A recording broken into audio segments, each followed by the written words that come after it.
तो मैं हूं आपका शहजाद, एक बार फिर आपसे मुखातिब हूं। आजकल के समय के लिए मैं एक दफ़ा और आपसे मुखातिब हो रहा हूं। पूरी दुनिया के हालात बहुत ख़राब हैं। महामारी इतनी तेज़ी के साथ बढ़ रही है जिसका अंदाज़ा लगाना बहुत मुश्किल है। लोग परेशान हैं, हॉस्पिटल में जगह नहीं है, बेड नहीं है, दवाइयाँ नहीं हैं, ऑक्सीजन नहीं है। क्यों हुए हैं ऐसे हालात? इस विषय पे हमें जाने की कोई ज़रूरत नहीं है। हमें सिर्फ़ इतना ध्यान रखना है कि हम इस बीमारी से अपनी और अपने परिवार की और अपने दोस्तों की कैसे हिफाजत की जाए, उस पे हमें गौर करना चाहिए। पहली चीज़ यही कहूँगा दोस्तों कि हमें एक बीमारी है और हमें इससे कैसे हिफाजत हमें अपनी करनी है, उस पे हमें गौर करना चाहिए।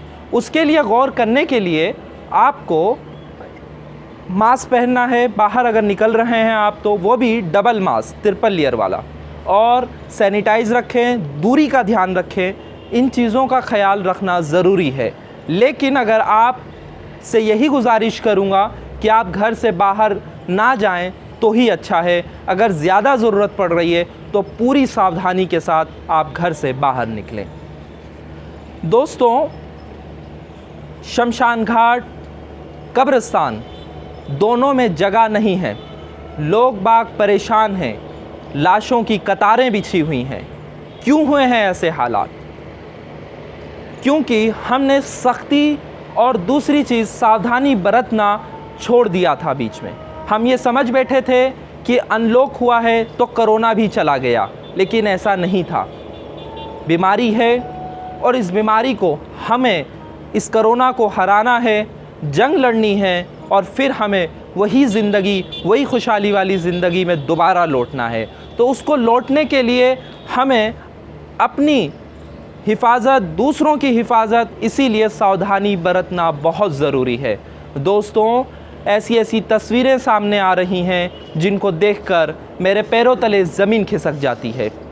मेरे पास कई लोगों के फ़ोन आते हैं कि मुझे ऑक्सीजन की ज़रूरत है। कई लोगों के फ़ोन ये भी आते हैं कि मुझे हॉस्पिटल में भर्ती होना है।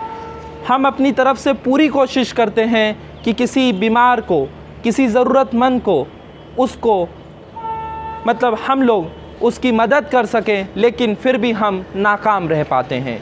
वो इसीलिए क्योंकि हॉस्पिटलों में जगह नहीं है, बेड नहीं है, ऑक्सीजन का मिल पाना बहुत मुश्किल हो रहा है। और इसी विषय के साथ मैं एक और चीज़ आपसे कहना चाहूँगा कि अभी फ़िलहाल ही में कुछ दवाइयों की जो ज़रूरत ज़्यादा है, जो कोरोना में काम आ रही है, उन दवाइयों को कुछ मेडिकल स्टोर्स कालाबाज़ारी कर रहे हैं। जो इंजेक्शन 700 रुपये का है उसको 70,000 रुपये में बेचा जा रहा है। जो सिलेंडर 5,000 का है वो गैस सिलेंडर को 50,000 में बेचा जा रहा है। ये क्यों हो रहा है? अब भी आप लोगों को बिल्कुल भी अकल नहीं आई है। अब भी आप लोग बेवकूफ़ हैं कि इतना बुरा माहौल है पूरी दुनिया का, पूरे लोग परेशान हैं, दर दर भटक रहे हैं, मदद मांग रहे हैं, परेशान हैं, रो रहे हैं, बिलबिला रहे हैं। और आप इसी चीज़ का अब ये जो मेडिकल स्टोर हैं जहाँ से दवाइयाँ आ रही हैं, वो लोग ऐसे लोगों, ऐसे बीमारियों से जो ग्रस्त हैं, उन लोगों का फ़ायदा उठा रहे हैं। ये गलत है, कतई गलत है ये। अगर आप मेडिकल स्टोर से यह आग्रह करना चाहूँगा मैं कि अगर आपके पास दवाई आगे से अगर ज़्यादा पैसों में मिल रही है, अगर उसकी कालाबाज़ारी हो रही है, तो आप उसकी सूचना स्थानीय पुलिस को दें, उस पर कार्रवाई होगी। लेकिन आप ऐसा ना करें, आप भी अपने अंदर इंसानियत रखें। अगर उस जगह पर, वो मरीज़ की जगह पर अगर आप होते और आपको दवाई की ज़रूरत होती और आपकी जेब अलाउ नहीं करती कि मैं इतने में नहीं ख़रीद पाऊँगा, वो दर्द आप सह सकते अगर आप उस जगह पे होते तो समझिए आप इस बीमारी को ख़त्म करने की जगह आप इस बीमारी से उन लोगों के दर्द को और बढ़ाते जा रहे हैं। क्यों कर रहे हैं आप लोग ऐसा? आपके अंदर ज़र्रा बराबर भी इंसानियत नहीं है। लोग बिलबिला रहे हैं, कब्रिस्तानों में जगह नहीं, शमशान घाट में जगह नहीं, लोगों परेशान हैं। हाल ही में एक खबर मुझे सुनने को मिली कि एक डेथ हो गई, जिसकी डेथ होने के 3 दिन के बाद शमशान घाट में उसका नंबर आया जलाने के लिए। ये स्थिति क्यों हो गई है हमारे दुनिया की? एक सी भयावह माहौल होना, ऐसी ज़िंदगी आना, मैं ये समझता हूँ कि कहीं ना कहीं हम उस खुदा को, उस भगवान ईश्वर को हम नाराज़ कर बैठे हैं। जो ये पूरी दुनिया में माहौल है, बीमारी है, लेकिन कुछ कर्मों का भी हल रहता है। तो ये ज़रूर आप सभी लोगों से गुजारिश कर रहा हूँ कि आप लोग खुदा, भगवान ईश्वर से अपनी गलतियों की माफ़ी मांगें और जल्द से जल्द ये दुआ करें कि हमें वही खुशहाली वाली ज़िंदगी अता करें और फिर हम उसी खुशी, उसी उल्लास के साथ अपनी ज़िंदगी को जिएं। एक और बात कहना चाहूँगा कि किसी के घर पर कोरोना पॉजिटिव आ जाता है कोई व्यक्ति, तो घबराने की ज़रूरत नहीं है। आप डॉक्टर से सलाह लें। घर वाले एकदम से अपनी हिम्मत को ना तोड़ें, हिम्मत बनाए रखें। सब कुछ ठीक करने वाला वो है, उस पर उम्मीद रखें और ये बहुत जल्द ठीक हो जाएगा माहौल।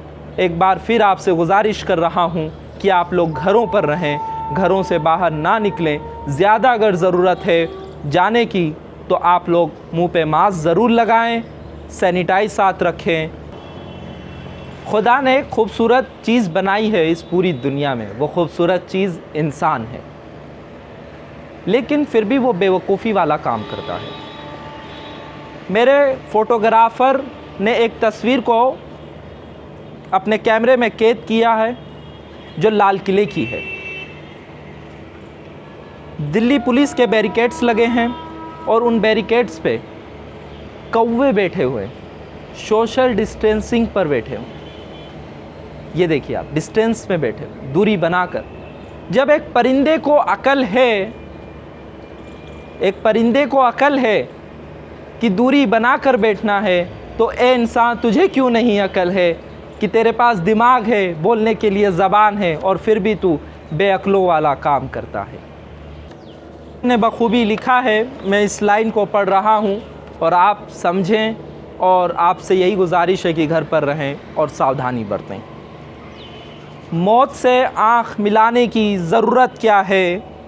मौत से आँख मिलाने की ज़रूरत क्या है? सबको मालूम है बाहर की हवा है कातिल, फिर कातिल से उलझने की ज़रूरत क्या है?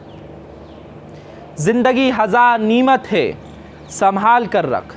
ज़िंदगी हज़ार नीमत है, संभाल कर रख। फिर कब्रगाहों और शमशान घाटों को सजाने की ज़रूरत क्या है? दिल को बहलाने के लिए घर की वजह काफ़ी है, दिल को बहलाने के लिए घर की वजह काफ़ी है। फिर गलियों में बेवजह घूमने की ज़रूरत क्या है? फिर गलियों में बेवजह घूमने की ज़रूरत क्या है? दोस्तों, शायर ने बखूबी बहुत अच्छी चीज़ कही है, तो आपसे गुजारिश है कि आप घर पर रहें, 3 चीज़ों को फॉलो करें और सावधानी बरतें और उस परवरदिगार से दुआ करते रहें कि जल्द से जल्द ये माहौल ठीक हो।